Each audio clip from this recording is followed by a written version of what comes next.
Hey guys, welcome back to the channel. I know we're not back on the trail today, but as promised, and I kept saying in some of the other videos, a gear review for the new Salomons. And just for you guys, because it's been a weekend of hiking, I have purposefully not cleaned them, just so you know that I'm putting my money where my mouth is. Right, so these are the Salomon Quest 4s, the GTX, the Gore-Tex version. Now, for me, the history of Salomon has been so far, I started with the Model 3s, the GTX 3s. Absolutely loved them. It was my first time buying a high-end boot. I'm quite happy to part with the cash, but it was painful back at the day.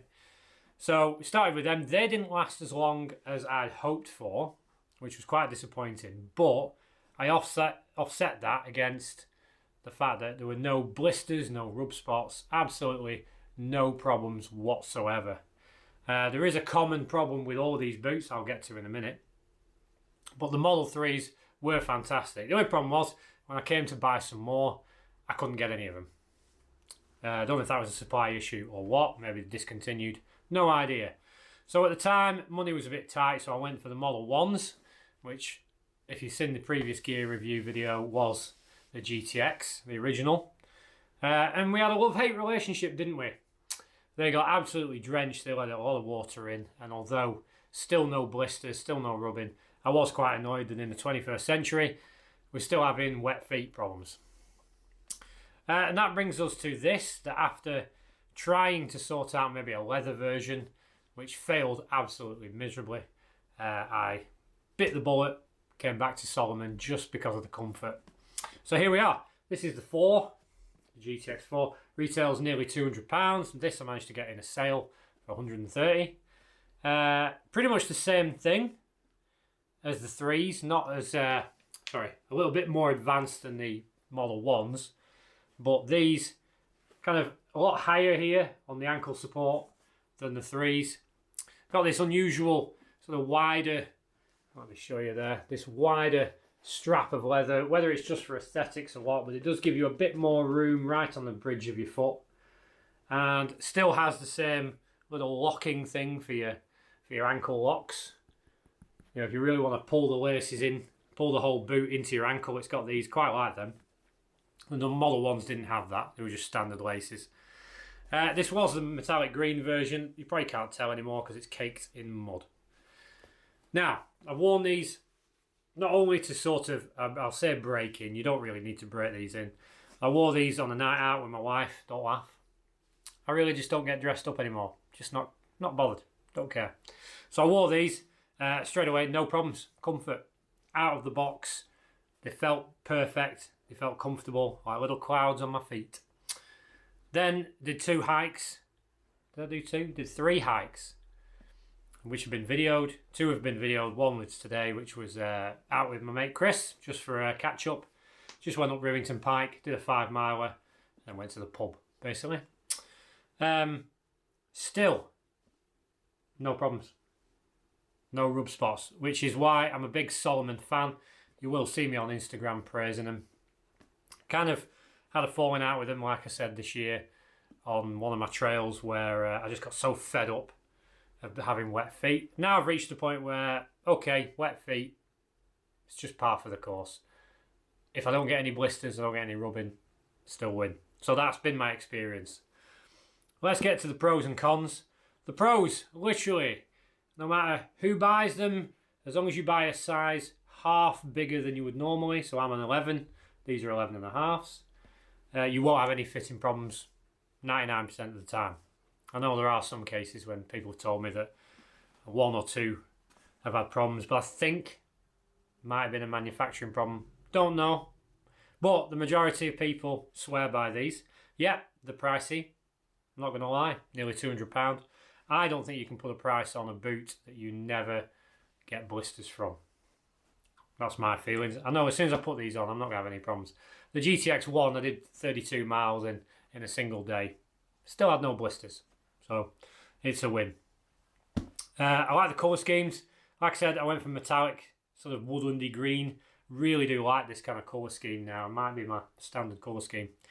And lace is great. Gives me the option to loop my laces up and then come back down, so I can heel lock.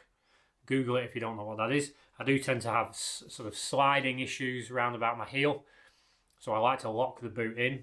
I can do that, no problem. More comfortable than the GTX 1. Great value for money. Okay, cons.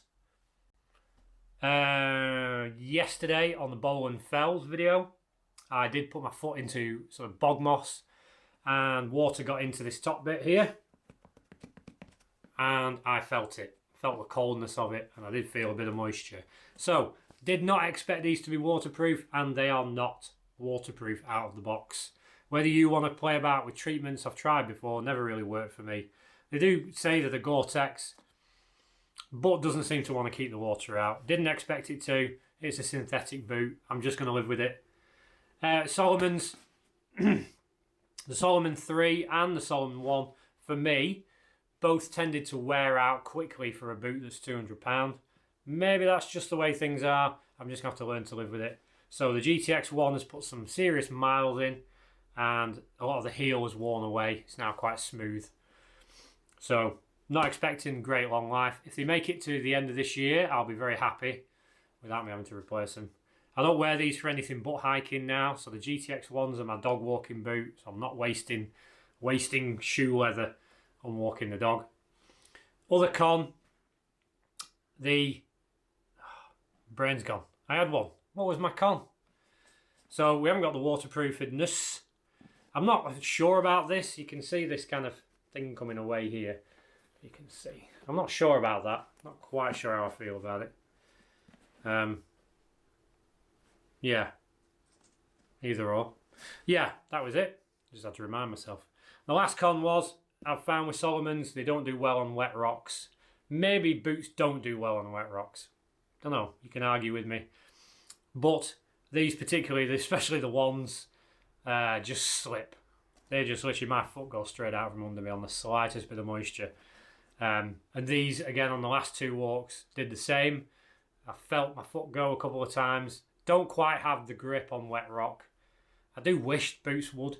It's kind of a thing for us hikers that walking on wet rocks is kind of what we do. Happens quite a lot. So a bit disappointed in that, but wasn't surprised. That's my point. Wasn't surprised about the waterproofing. Wasn't surprised about the bottom. That's why we do these gear reviews. That's why we're honest. So you can make your own decision. And if you do shell out the money, it means perhaps you're not going to be quite shocked when they don't quite live up to your expectations. So value for money, yeah, 100%. I will be sticking with Salomon. I've even bought, because I spend all the time in the gym, these are the Salomon Trail Runners. Okay, it's that same colour scheme again. Yeah, I'm not going for fashion here. XA Collider 2. I use these in the gym. They seem to have better grip, surprisingly enough. So, yeah. So I'm sticking with Salomon. They're about 60 quid, I think. I like the colour again.